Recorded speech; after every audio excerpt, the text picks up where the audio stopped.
నమస్కారం. మనసుకి బలాన్నిచ్చే రెండు గొప్ప పాఠాలు.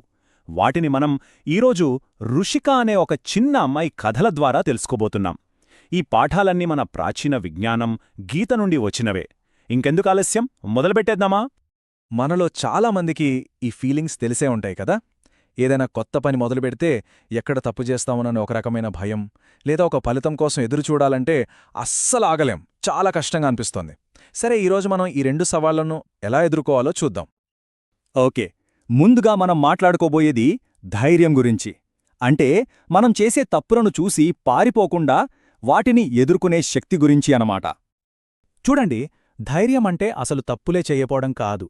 ఎవరైనా తప్పులు చేస్తారు, కాని తప్పు జరిగాక కూడా కింద పడినా మళ్లీ లేచి నిలబడి ప్రయత్నించే బలం ఉంది చూశారా, దాన్నే అసలైన ధైర్యమంటారు.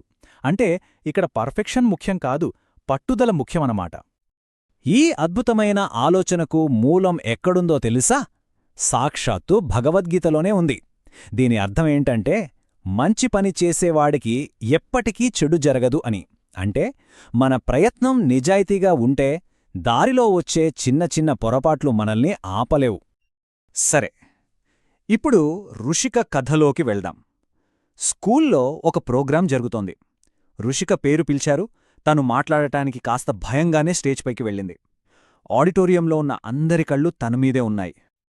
అయ్యో పాపం, ఆ టెన్షన్లో తను ఏం చెప్పాలనుకుందో ఆ మొదటి లైనే మర్చిపోయింది. గుండె దడదగలాట్టం మొదలైంది.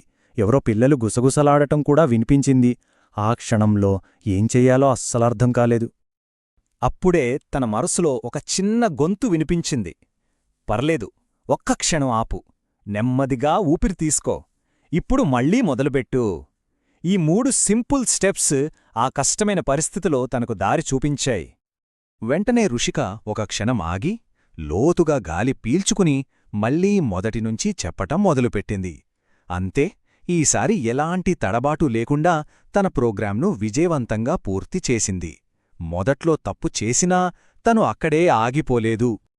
ప్రోగ్రాం అయిపోయాక వాళ్ళ టీచర్ తన దగ్గరకొచ్చి, నువ్వు మధ్యలో ఆగిపోకుండా ధైర్యంగా పూర్తి చేశావు, అదే అన్నింటికన్నా ముఖ్యం అని మెచ్చుకున్నారు. ఆ మాటలతో రుషికకు ఒకటి స్పష్టంగా అర్థమైంది. తప్పు చేసినా పర్లేదు, కాని ముందుకు వెళ్లడమే నిజమైన ధైర్యమని. ఇవి ధైర్యం కథ. మరిప్పుడు మరో ముఖ్యమైన విలువ గురించి తెలుసుకుందామా? అదే సహనం. అంటే ఎదురుచూపులో ఉండే బలం గురించి. సహనమంటే చాలామంది ఊరికే ఎదురుచూట్టం అనుకుంటారు, కాని అది కాదు. మన మనసుని మన కంట్రోల్లో ఉంచుకుని ప్రస్తుత క్షణంలో ప్రశాంతంగా ఉండగలగటమే అసలైన సహనం. ఇదొక యాక్టివ్ పవర్ అన్నమాట. మళ్ళీ దీనికి కూడా గీతలో ఒక అద్భుతమైన మాట ఉంది. ధీరస్తత్ర నముయతి అంటే మార్పులు వచ్చినప్పుడు జ్ఞానులు కలవరపడరు అని. పరిస్థితులు చక్కబడే వరకు వాళ్లు ప్రశాంతంగా ఉంటారు. అదే వాళ్ల బలం. ఇప్పుడు రుషిక రెండో కథ చూద్దాం. ఈసారి సందర్భం వేరు. వాళ్ల స్కూల్లో యాన్యువల్ ఎగ్జామ్ రిజల్ట్స్ డే. తన మార్కులు ఎలా ఉన్నాయో చూసుకోవాలని రుషిక చాలా ఆత్రంగా ఎదురుచూస్తోంది. వాళ్ళమ్మ ఏమో సాయంత్రం చూద్దాంలే అన్నారు. కాని రుషిక మనసులో 2 గొంతులు వినిపిస్తున్నాయి. ఒకవైపేమో తన మనసు అయ్యో ఇప్పుడే అడగాలి, వెంటనే తెలుసుకోవాలి అని గోల చేస్తోంది. కాని మరోవైపు ఇంకో ప్రశాంతమైన గొంతు కాస్త ఎదురుచూస్తే ఆ తర్వాత వచ్చే ఆనందం ఇంకా బాగుంటుంది అని చెబుతోంది. రుషిక చాలా తెలివైన పని చేసింది. తను ఆ రెండో గొంతు చెప్పినట్టే వింది. తన మైండ్ని డైవర్ట్ చేయడానికి వెంటనే ఒక పుస్తకం తీసి చదవడం మొదలుపెట్టింది. తర్వాత ఒక చక్కని బొమ్మ గీసింది. అలా చేయడం వల్ల తన మనసులోని ఆతృత తగ్గి చాలా ప్రశాంతంగా ఉండగలిగింది. ఇక సాయంత్రం రిజల్ట్స్ చూసుకుంది. ఆ ఫలితం ఎలా ఉన్నా దాన్ని ప్రశాంతంగా స్వీకరించింది. ఎందుకంటే ఆ రోజు ఆమె ఒక చాలా ముఖ్యమైన పాఠం నేర్చుకుంది. సహనమంటే కేవలం ఎదురుచూడటం కాదు, ఆ సమయంలో మన మనసుని మన అదుపులో ఉంచుకోవడమే అసలైన బలం. చూసారుగా, ఈ 2 కథల ద్వారా ధైర్యం, సహనం అనేవి ఒకదానికొకటి ఎంత అవసరమో మనకు అర్థమవుతుంది. ఇప్పుడు ఈ రెండిటినీ కలిపి ఒక్కసారి చూద్దాం.